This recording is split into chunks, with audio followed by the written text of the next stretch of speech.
Oh, hello, look at us. It's 12:59 and we're still on point. Okay. So it's 1 o'clock. I saw that some people were already here, but let's get started with a random question just to throw you both off. Okay. Wonderful. I Love just that. unrelated to finance or marketing. What was your Okay. first either job or business venture? Your first. You can go way back if you want to, because I'm sure the people here want to know. And those of you that are here, hopefully the chat works. Y'all can put in the chat. What was your first business venture or job? Since I thought of it, I'll share first.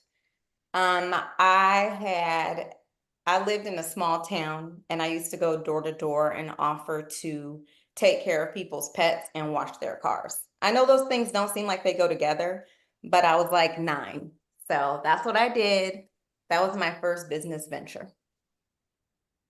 Wonderful. I will go next. Gosh, I'm trying to think of something interesting, but I'm just gonna go with what came to mind first. So my dad used to be a manager at a radio station, and in the summertime, he brought me and my sister in to work for him. And my sister got all signed up with the company, but when it came time for me, I ended up not being able to work because I was too young. And I remember making a joke. I was like, man, I just started and I already got fired, you know. So he ended up paying me under the table. Y'all know about getting paid under the table. I got paid, I still worked and I got paid under the table. So that was my first job. Okay. Interesting. I'm assuming the statute of limitations is up, so I'm going to share my first job. I am from Los Angeles, so I'm a Cali girl. And when I was younger, Dr. Dre's The Chronic had came out. And it was the most wanted CD cassette anybody my age could ask for. Absolutely. And no one had access. I had an older cousin who had a copy. And so my mind said, oh, supply and demand, I can burn this or like copy and sell it to people because we were all too young, obviously, and couldn't get access to it. So that was my first business. And I was looking back on that now, I'm like, God, that's obviously illegal. But in my mind, it was just like, okay, this group of people here can't get this and I can get it. So Yes. I'm gonna make this profitable. Yes. That was my first Hey, business. Yes. Well, I'll I tell you, love that. you were the only one burning CDs and tapes and cassettes. Trust me, and distributing them. No. Some people say who else was doing it, but you were the only Listen, one. my grandmother's one of the most godliest people ever, and she was making VHS tapes for all of her friends. I know So that's right. there it is. Okay, let's see. Wait, it looks like Todd, he said he bought a house painting franchise when he was 19 What? and in college. That's when he used to think a 20-hour work week was normal. Okay, work day, work day. I, Okay, I mean, that's impressive, Todd. You bought a house painting franchise when you were 19. That's incredible. right. Okay, so other people added to the chat. I see that some of you got on as the host and panelist. That was probably me sharing the wrong link with people. So if you're wondering why you are now a panelist and you're confused, I sent you the wrong link. These are the real panelists right here today, James Williams and Kelli Kelley. And I am so excited that they are both here to share their knowledge. I went to a webinar that Kelli put on a few months back, and I was like, we need to get her in front of our friends and Yes. anybody who we know. So today we are going to be talking about finance and marketing, and folks are thinking about those budgets all the time. So looking forward to hearing from both of you. I'm Paris from Next Level Financial. And listen, I'm just going to be here to like interrupt them. I'm just a person, an extra person in the room to make sure that we start and end on time and to make sure that we see all of your questions as they come in. We will try to end right on time, but if you have questions, put them in the chat. Kelli, you want to introduce yourself? Yes. So I am Kelli Kelley. I'm the founder and CEO of brndMethod Creative Agency. We help our clients elevate their online brand presence so that they can be positioned for strategic growth. I've been at this iteration of the business for 6 years now. I've been in communications over 20 years. I've seen every iteration of all the traditional stuff long before social media, public relations, up until now, and we are just strictly focused on digital. I am a wife, mom of 2, and I have a wine writer. Nice, James. I am James. I am the lead CFO at Next Level Financial. I shall call myself self-proclaimed finance geek. I love the work that I do, love the clients that I work with. And I'm really interested in having this conversation with Kelly. I feel like this is like we're kind of like cousins. Like when I was younger, we used to call each other cousins. Like when we have close friends, we call them play cousins. I feel like finance and marketing are cousins. So let's go. Let's get together. We Yes. got to get sales. We got to get sales as the third wheel, so we can Yeah, that's all. the other cousin. Yes, we can make We all that need to happen. be on the same page. Do y'all want me to share the deck? Yes. Let me share. Let's go ahead and Okay, share cool. that. Oh, I can't share. Can you give me rights to share? Yeah, I can do that. That just gives people more time to Yeah. put in the chat what their job venture was. Okay. All right. Can everybody see that? Yes. Okay, cool. Yeah, I mean, I think we've maybe should start with the overview. Yeah. And just kind of give a highlight of what we're going to be covering. So just a real quick overview, everyone. We're going to be talking about creating a marketing budget that aligns with financial goals, staying focused amidst marketing trends, and aligning marketing and financial KPIs. So really just drilling down on how marketing and finance can work better together so that we're all on the same page, speaking the same language, and not just popping up at quarterly meetings and everyone's confused on who's been doing what and why you don't have the results and this, that, and the third. And then we did go over the dynamic duo here. There we are. Everybody already knows us. So here we are, Next Level Financial. We turn your financial guesswork into financial clarity. A lot of times business owners really don't feel confident in this area. So part of why we do these monthly webinars is to make sure that we're continually educating folks and making sure that business owners have what they need to be sustainable. That's enough about us. And then this was the rundown that I gave. Like I said, I'm a seasoned marketing communications professional. I love this industry. I've seen it go through so many different changes. But one thing has remained consistent, which made me very interested in participating in this webinar, is that disconnect between marketing and finance, and then of course, marketing and sales. I feel like they're so tied together, and we've got to get on the same page about what we're doing, the goal. So I was excited to participate in this. And so up first, we're going to talk about creating a marketing budget aligned with financial goals, and then I'll let James kind of talk about what the plan is. Yeah, absolutely. So as I mentioned, and Kelly really went into this about how important it is to all be on the same page. And it's really difficult, like if you kind of just, you go out there running and gunning, and it could be done, but there is better ways to do it. So when you say, okay, how much, what should I allocate to marketing? The first question really is, okay, what's the overall plan? So like if you're a business where you do have annual planning or you have quarterly planning, and you've already set some objectives or some goals, priorities that you want to accomplish this year, that will tell you what your marketing plan is, right? And so you can see on this slide, is the goal to grow? Are we trying to grow 20, 30, 40, 50%, 100%? Is that the goal? Or are we focused on just really stability? We're in a good place. We want to keep the engine running well. Are we going into new markets? new products, so what is the plan? So I think that, from a finance perspective, it's always kind of, and this is probably maybe a little bit of the way that finance people think, really structured thinking, right? And so it's like, okay, what's the context of this whole thing? How do we sort of think about what makes sense in terms of how we allocate our precious resources, which is our precious capital, right? And so part of that is then coming over to how we set the marketing budget.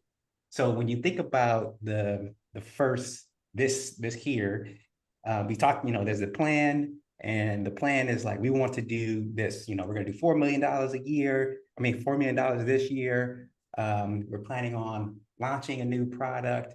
And so how do we allocate our resources as such? So then we go to the budget. And then from a budget perspective, we put all that stuff in. And the one of the important things that we have to always be looking at is, what are we looking to make from a profit perspective? Like, we're building that in. Like, most of you probably heard of the book Profit First. It's kind of that concept. It is like, what are we planning for? So if you drop all the way down to the bottom of that graphic there, you see that margin. We're planning for a 16% profit this year.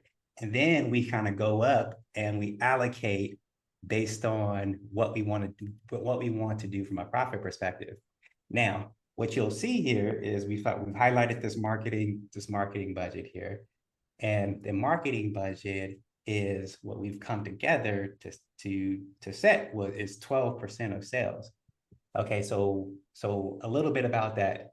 This all goes back to, what is the plan, right? So typically or traditionally, I would say that if you're just running a stable business, marketing budget is probably 7-8%, maybe 8% is what I would recommend of revenue.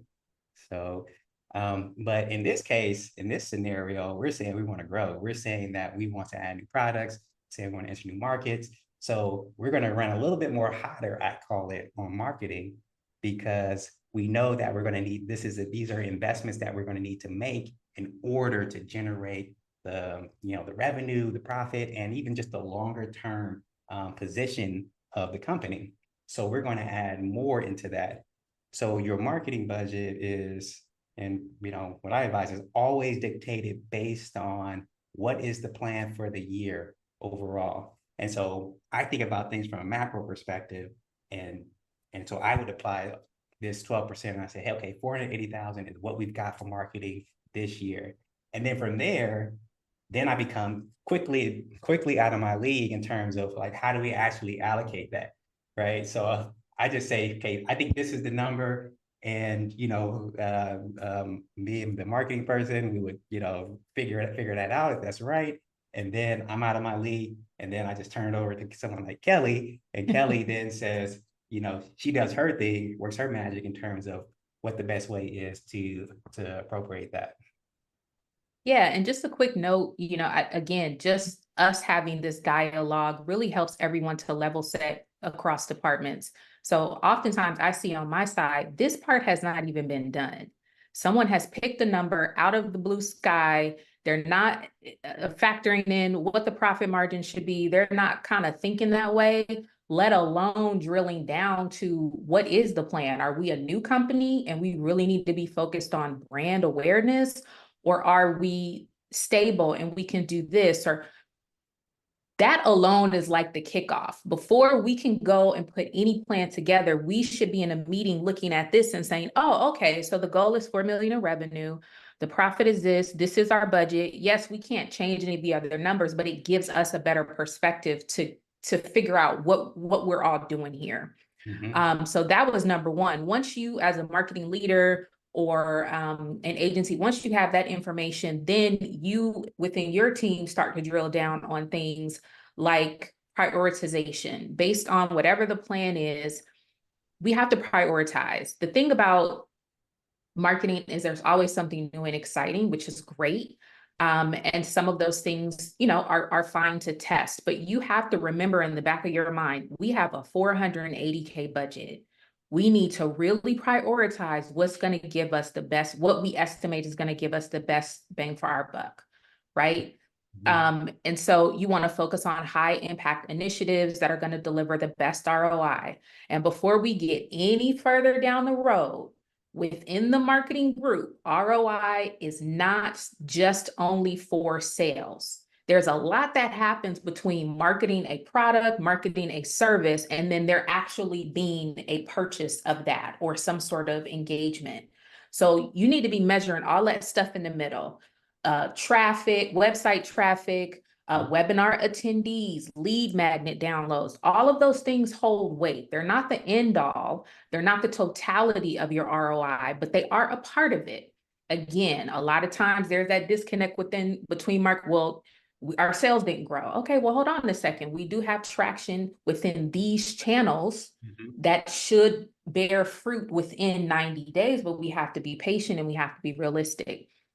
So again, allocating resources that are aligned with those financial goals.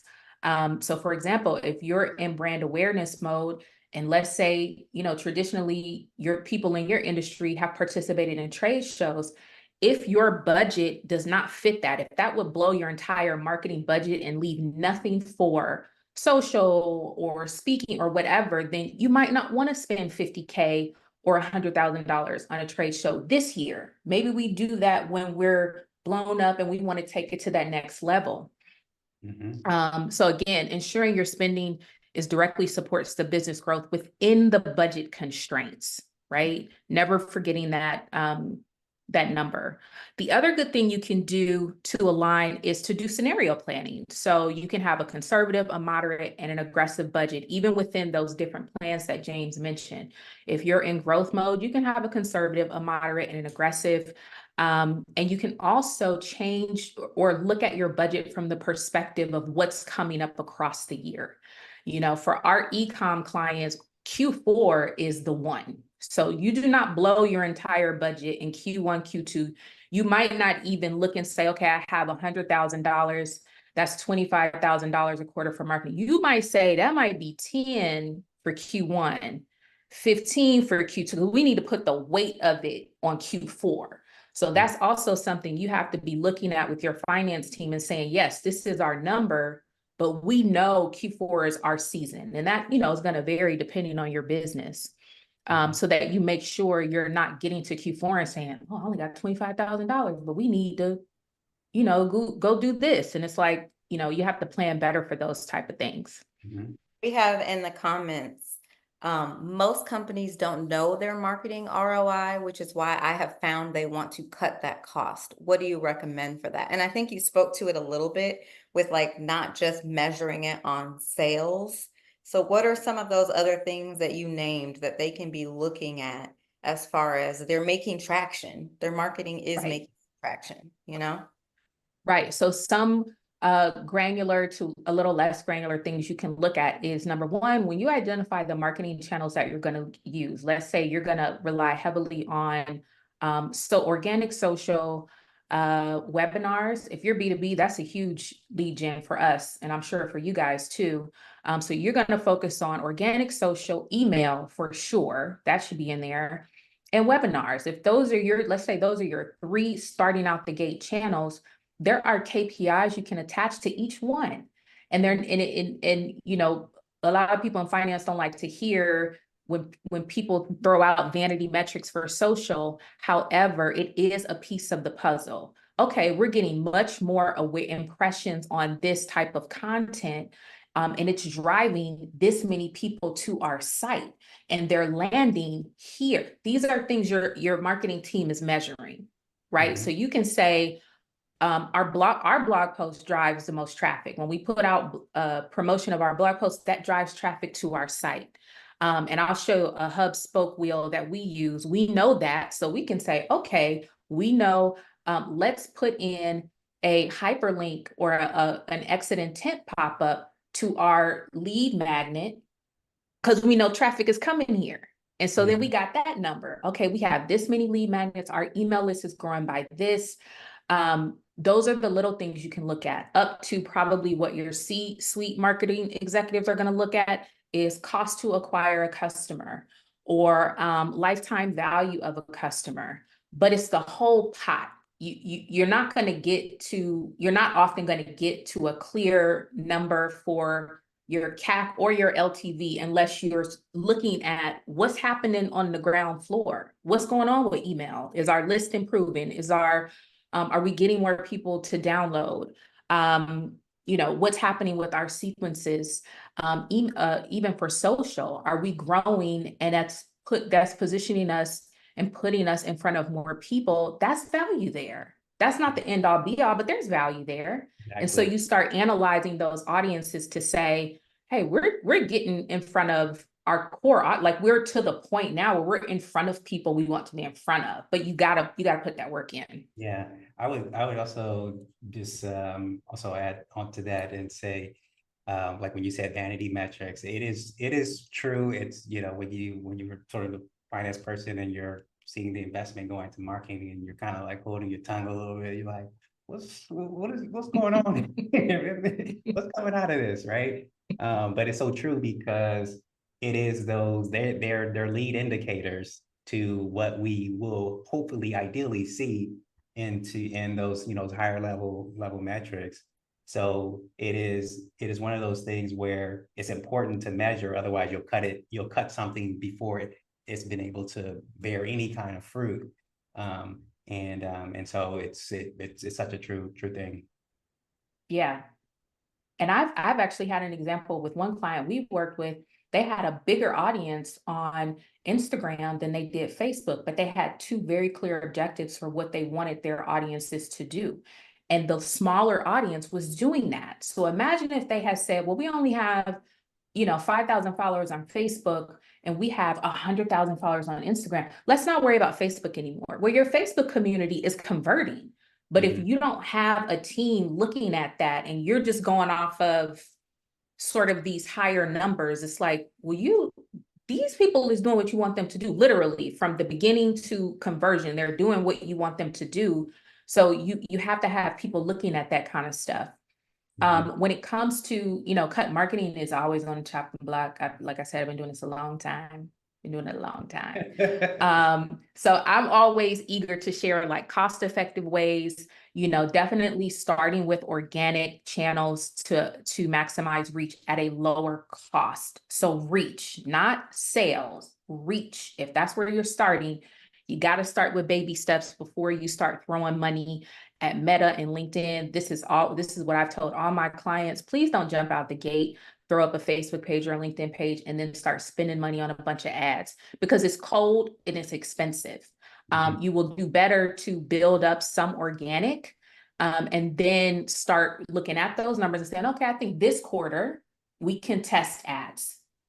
We got a little bit of traction here. We got good impressions. We got good engagement. We got visibility. Now is the time to test ads, but people jump out and be like, here is all my money. And in 30 days, when we ain't sold out, oh, right. I hate social. Kelly, how do you think about the difference between long-term and short-term? And what I mean by that is, what are some of the activities that maybe generally will maybe produce a little shorter term results that you want to see, or at least positive indications, versus what are some of those long-term investment, those marketing activities that are more long-term oriented that, it's just going to take a while to develop? Is that a thing, or how do you think about that? Yeah, the first thing that comes to mind, some of the longer investments would be things like YouTube and podcasting. If you launch a podcast, which I think is great, and it's not the most expensive thing necessarily, but it will take a while for you to start to see traction from that. Same with video. YouTube is not the YouTube of yesteryear. You're not about to hop on there with a cute thumbnail and everybody's going to click on your video. These platforms become more and more crowded. So you got to put in a lot of work with those. And video can be expensive, even just from a lean team. So we really tell people organic, repurposing content that you have, looking at those metrics and saying, wow, this blog post we did 2 years ago did so well. Let's refresh that. and put out, some content around it. Yeah, so those are kind of a few of the main things. Yep. Makes Just sense. reminded listening to both of you, but especially you, Kelly, how important it is to have a marketing leader. Like not just somebody who can like get things done, but somebody who's going to think about it holistically. So I think because you do that, you're able to add in the like strategy part, the short term and the long term, which is why, we're all together today. But I just want to say that. There has to be. I had a very incredible conversation with a fractional CMO yesterday.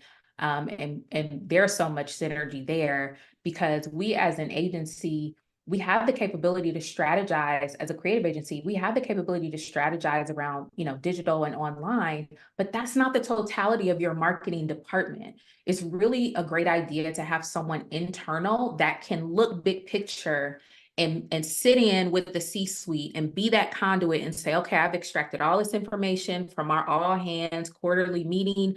Let me now figure out what the game plan for marketing is as a whole. And then I'm gonna put my team together. I got a brndMethod creative agency over here. I got a video production agency over here. I have and then guide them. A lot of times what happens is we come in and they're expecting us to carry that entire weight. And that doesn't always work at a certain level. So, but even within our wheelhouse, strategy is first and foremost. Please don't email me asking me to start posting on your LinkedIn company page tomorrow. Post what? What is the goal? What are we talking about here? Like, we got to get clear first. Okay, I was just about to ask you to post on my LinkedIn, so I won't send you that. Fine. I get it. So yeah, I mean, I think, now is probably a good time to figure out how to tie all this in, like the marketing and the financial KPIs. If James, you want to go ahead and so this is kind of my, the finance guy's public service announcement, and that is we set aside a marketing budget of 480,000 to 12% of revenue. But that doesn't mean that we can spend all of that or invest all of that on day 1, day 2, day 3, or so we have to still plan out from a cash flow perspective and make sure we're strategic with it, because I'm sure that that you've probably seen this, and Kelly, that you can invest endlessly in marketing, as in a lot of other things. But if you do that without really sort of managing your kind of day-to-day, week-to-week expenses, then that could be a challenge for the business. So like on this slide here, you can see we pasted in a copy of our cash flow projection. So this is where we help our clients forecast out 6 weeks of expenses. And so we still want to make sure that we're keeping our reserve, and then we're having our money aside for taxes, and then we've got everything else going on. So just making sure that we're still cognizant of even though we have funds set aside for it, it's still a dance, it's still an art, and we just need to balance marketing and cash flow. Okay, so then this is kind of big picture. So I mean, if you think about it like this, we started off with what was the budget, let's say, in the context of annual plan. We're all sitting around at the table. We came up with this budget and we got our strategy, and we're going to say, let's go, right? So now at the end of the year, so this is what I call sort of my macro analysis. And I think maybe Todd sort of asked towards this question is, how do you then evaluate how we're doing? And so I'm cognizant of, as Kelly said, is that we can't expect having a quick turnover and after just a couple of campaigns or what have you. But we can look overall on a big picture overall and long term to understand how we're doing. So the way that I would do this, and you can see here, I got a few metrics here that you can take into consideration. But the way that I would do this is I would just trend this out. I would say, either quarterly or by year, the last 3 years, and say, okay, how are we doing with our customer acquisition costs? are we improving? Is it, how's that working? If we didn't improve, we just need to understand why. Maybe there's a specific reason for it, but we're able to really have a sort of analytical eye on what we're doing, because the goal is always to ensure that we're leveraging and we're improving the value of the business, and the part of the way we're doing that is through the marketing function, right? Customer lifetime value, how's that doing? There's a ratio of customer acquisition costs relative to customer lifetime value. And all that does is says that, okay, if it's cost me, $300 to acquire a client, then how much profit over the long term am I going to get for that $300, right? So the way I look at these metrics is over time and longer periods of time. And we do this in order to help us to get better and understand what some things that we should be doing and some things that we shouldn't be doing. But that's the whole thing here, continuing to not only just, invest there, but also take some time to reflect and see how we're doing, and to strengthen the overall function is the main idea here. Yeah, and to your point, again, I think a meeting with marketing, finance, and sales and looking at this gets everybody on the same page. This also presents an opportunity for marketing to maybe say, okay, so your cost to acquire a customer is this based on all of these different factors. Well, I can tell you, if paid social is involved in there, that average cost has gone up because platforms like Facebook and LinkedIn are a marketplace. So that it's going to get more expensive to acquire using those channels. That doesn't mean you abandon them. That means you sit and you have this conversation with the three and say, okay, the cost to acquire a customer, what all are we including in that? Because I know what marketing is attributing to that. What else is included in that? Because within our wheelhouse and within our cost, this little piece is going to be more expensive. So that now changes that 100 to, and we got to figure out, maybe we got to pull from a different place or add over here or change this. But without this even being a conversation, marketing is running on something else. They're like, well, I mean, it costs more to run ads on LinkedIn now, and it's going to cost more in 6 months, and it's going to cost more in a year. And so then when you have a metric thing like that, everybody can look and say, oh, okay, so you're factoring all of that. Oh, we're going to have to change some stuff around because that's going to eat it up, So it really opens a dialogue for people to get clarity. I always refer to, the stuff between us as like the messy middle between sales and marketing. Everybody, each department is running on their own, and then you come together at these meetings and no one is on the same page, and then they hate each other. Marketing doesn't do their job, sales doesn't do theirs. But I think these type of conversations help to say, oh, I see where the breakdown, you weren't factoring in that this costs more now. Or the cost of trade shows has gone up 30% post-COVID. So yeah, we maybe did participate in this huge conference and it was great for us, but now it's too expensive. Oh, okay, that's where the disconnect is going on. We can't let that eat up the budget. Yeah. And it's so true, just in terms of like having the conversation between your different folks, because there's a little bit of a different perspective there. And through those, those coming together, we can get to a better result, because it's like, well, maybe we come to a point where we say, well, hey, maybe our pricing isn't right. Maybe we need to increase pricing because we're not getting enough return, or maybe this isn't, so there's different strategy conversations that comes out of us, trying to figure out what's going on. So, what I hear you saying is that we can make this much more strategic, and really boost the level of cohesion and alignment within the business organization by just having folks come together and really look at the information and be able to hash it out and figure out what the best route is forward. Yeah.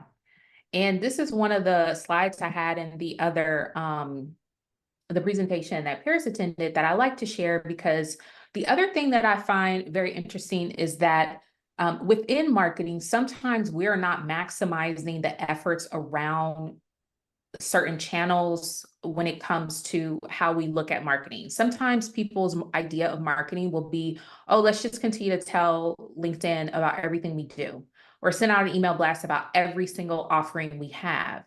Something that we started testing last year was kind of building a mini strategic marketing plan around each service. And this is kind of what that looks like. So our 12-month brand plan is basically our sort of strategic consulting plan that we do. We launched this last fall. But within just this service, we have specific social for it. We have a specific email and sequences for it. We've leveraged webinars built around value that speaks to strategy specifically. Now, we offer website design, podcast production.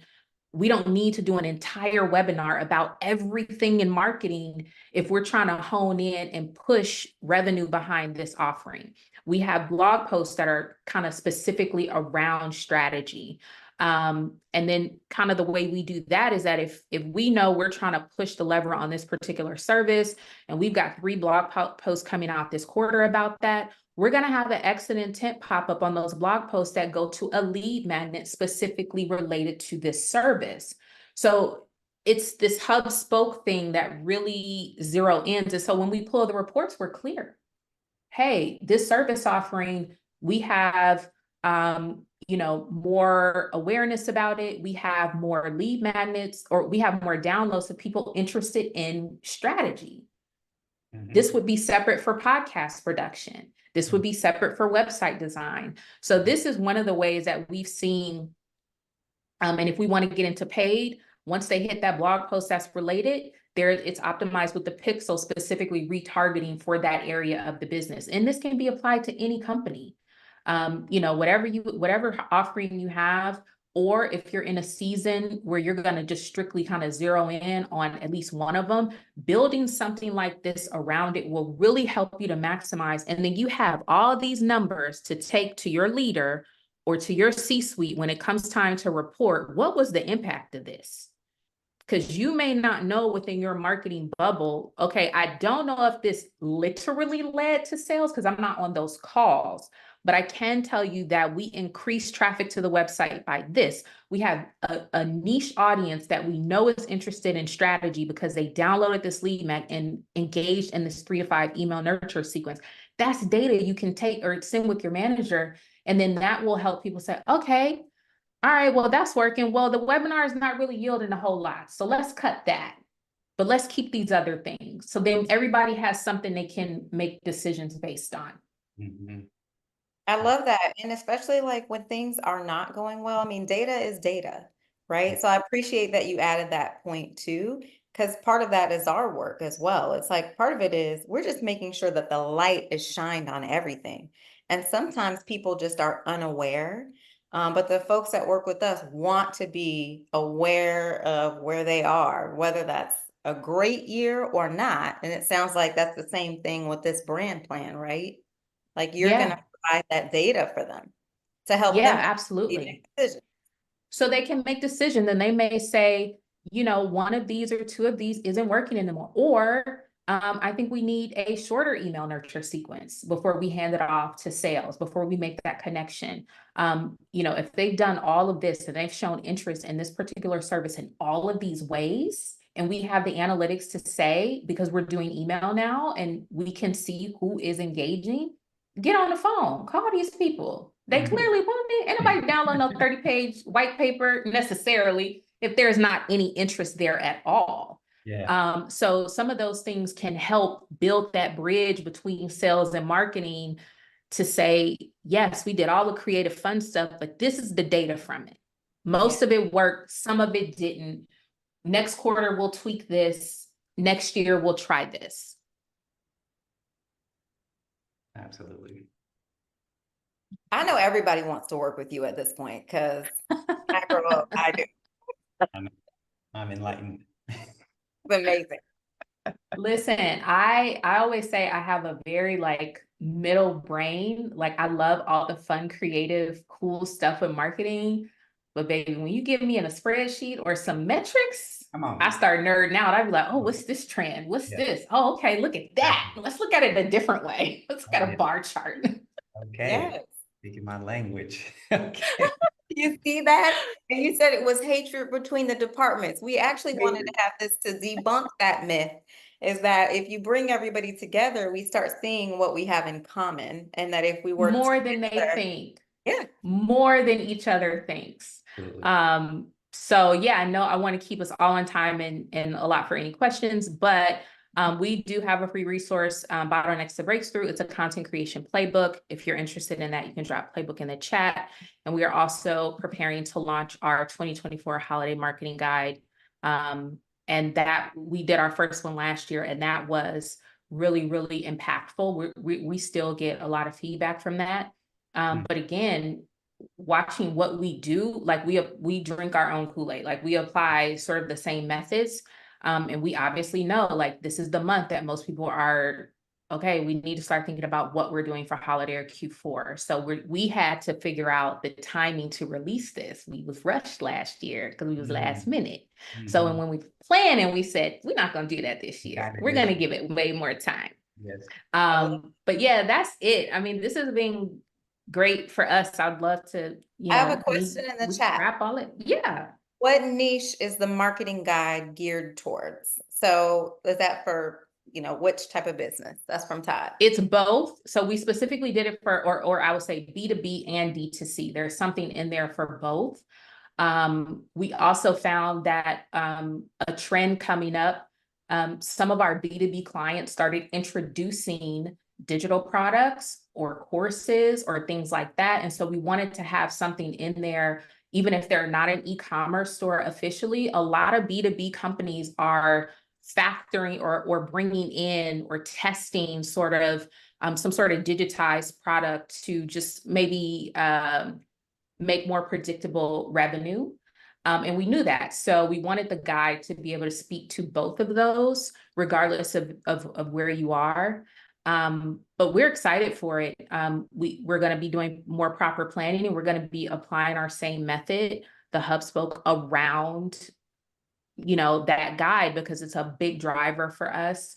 So we'll do webinars around it and email and all that good stuff. Excellent. And so if people want to reach you, what's the best way for them to find you? You can email at info@brndmethod.com. So brndmethod.com. And we're on all the socials at brndMethod. So LinkedIn, Instagram, Facebook, Twitter. We're not really on Threads yet. I don't have the stomach for TikTok. I probably should be testing it, but I'm not there yet. We don't have the resources for it yet to do it properly and consistently, right? As much as I think from my research, it probably could be beneficial.